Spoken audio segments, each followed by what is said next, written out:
বেশিরভাগ মানুষ দুইটা জীবনযাপন করে।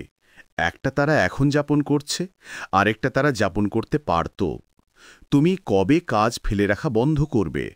জীবনের ঘটার অপেক্ষা না করে জীবনকে তোমার মতো করে ঘটাও। তুমি তোমার জীবনে কি করছো? এই পরিবর্তন ব্যক্তিগত। তুমি তো বলেছিলে তুমি মহান হতে চাও, তাই না?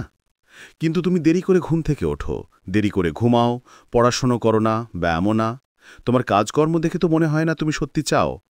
তুমি ব্যর্থ হলে কেউ তোমার জন্য দুঃখ পাবে না। এটাই তোমার সমস্যা। আমরা নিজেরাই নিজেদের ব্যর্থ করে ফেলছি, বারবার নিজেকে হতাশ করছি। আমি আর পিছু হটব না।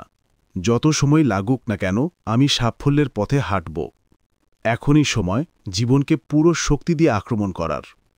তোমার হারানোর কি আছে? এই যাত্রায় নিজেকে সম্পূর্ণভাবে দাও, আর এটা হবে তোমার জীবনের সবচেয়ে বড় পরিবর্তন। কিভাবে? নিজেকে আপগ্রেড করে। যদি মনে হয় তোমার কিছুই নেই, তাহলে ভাবো তোমার হারানোরও কিছু নেই। এটাই তোমাকে ভয়ঙ্কর করে তোলে। বিক্ষিপ্ততা খোঁজা বন্ধ করো। এই ভিডিও ফুল স্ক্রিনে চালাও আর মনোযোগ দাও। তুমি এমন জ্ঞান পাবে যা তোমার জীবন বদলে দিতে পারে। কাজের মানুষ হও। সফল মানুষরা শুরু করে দেয় প্রস্তুত না থাকলেও। কাজ ফেলে রাখা তোমার সেই জীবনটাই কেড়ে নেয় যেটা তুমি পেতে পারতে। লক্ষ্য নিয়ে কথা বলা বন্ধ করো, কাজ শুরু করো। লক্ষ্য নিয়ে কথা বললেই তোমার মস্তিষ্ক এমন অনুভব করে যেন তুমি কাজটা ইতিমধ্যে করে ফেলেছ। আমি আমার বন্ধুদের বলতাম আমি ইউটিউবে সফল হব। আমি বারবার প্রতিজ্ঞা করতাম আর দেরি করব না, কাজ শুরু করব। কিন্তু প্রতিবার ব্যর্থ হতাম।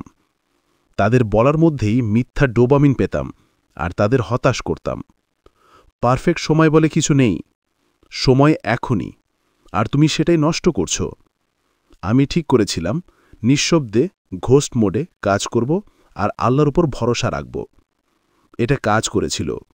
আমি বলছি না সামাজিক জীবন ছেড়ে দাও, কিন্তু অগ্রাধিকার ঠিক করো। তোমার লক্ষ্যগুলোর দিকে মনোযোগ দাও। কয়েক মাস শুধু কাজের মধ্যে ডুবে থাকো। কষ্টের সময়ের ক্ষুধাটা আলাদা, ওটা ধরে রাখো। উদ্বিগ্ন হইও না, আল্লাহ তোমার সাথে আছেন। যখন আমি আমার লক্ষ্যে আক্রমণ করতে শুরু করলাম, আমার জীবনের সবচেয়ে বড় পরিবর্তন এলো। আমি আগের আমিকে চিনতেই পারিনি। ধারাবাহিকতাই আসল চাবিকাঠি। প্রতিদিন ব্যায়াম করো। তুমি চালিয়ে গেলে তোমার প্রতিদ্বন্দ্বীরা একসময় হাল ছেড়ে দেবে। শারীরিক উপকারের চেয়েও মানসিক উপকার অনেক বেশি। প্রতিদিন ব্যায়াম করলে শৃঙ্খলা তৈরি হয়, যা জীবনের সব জায়গায় কাজে লাগে। এটা অতিরিক্ত চিন্তা কমায়, ভালো ডোপামিন তৈরি করে, আত্মবিশ্বাস বাড়ায়। একটা কঠিন ওয়ার্কআউট শেষে জীবনকে পুরো সহজ লাগে, কারণ তুমি তখন একটা কঠিন বাধা অতিক্রম করেছ। বাকি কাজগুলো তখন সহজ মনে হয়। প্রতিদিন ব্যায়াম শুরু করা কঠিন, কিন্তু 2 সপ্তাহ পর এটা অভ্যাসে পরিণত হয়। প্রতিদিন একই সময় ব্যায়াম করলে শরীর নিজে থেকে প্রস্তুত থাকে, শক্তি পায়। এটা তোমাকে সকালে ওঠার মানুষও বানাতে পারে।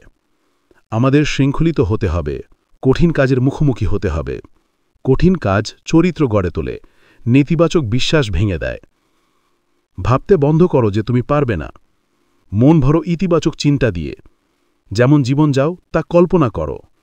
নেতিবাচক চিন্তা এলেই গভীর শ্বাস নাও আর ইতিবাচক কথায় মন ফেরাও। জীবন বদলাতে হলে একটা লক্ষ্য নির্ধারণ করো, তার দিকে কাজ করো, আর সবসময় সেই লক্ষ্যটার ছবি মাথায় রাখো। প্রত্যেকের লক্ষ্য আলাদা। আমার লক্ষ্য হলো আমার ইউটিউব চ্যানেল বড় করা। তোমার মনকে সাফল্যের জন্য প্রোগ্রাম করাটা খুব জরুরি।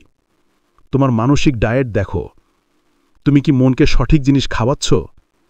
তুমি কি এমন লোকদের সঙ্গে আছো যারা তোমাকে ভালো হতে সাহায্য করে, না এমনদের যারা তোমাকে নিচে টানে? আমাদের চিন্তাই আমাদের কাজ হয়ে যায়। নিজেকে জয়ীদের সঙ্গে রাখো, অলসদের সঙ্গে নয়। নেতিবাচক মানুষদের সঙ্গে থাকলে তুমি পিছিয়ে পড়বে। অন্যদিকে উচ্চাকাঙ্ক্ষী মানুষদের সঙ্গে থাকলে তোমার জীবন বদলে যাবে।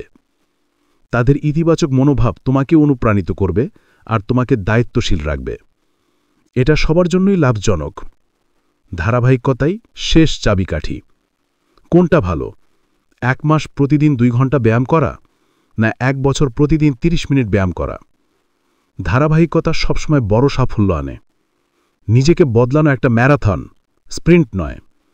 চলতে থাকো, তুমি অবশ্যই এগোবে। যদি এই ভিডিও ভালো লেগে থাকে লাইক দাও, এতে অন্যরাও এই ভিডিও দেখতে পারবে আর আমাকে সাহায্য করবে। তুমি যদি নতুন হও তাহলে সাবস্ক্রাইব করো। ধন্যবাদ ভিডিওটি দেখার জন্য। আবার দেখা হবে পরের বার।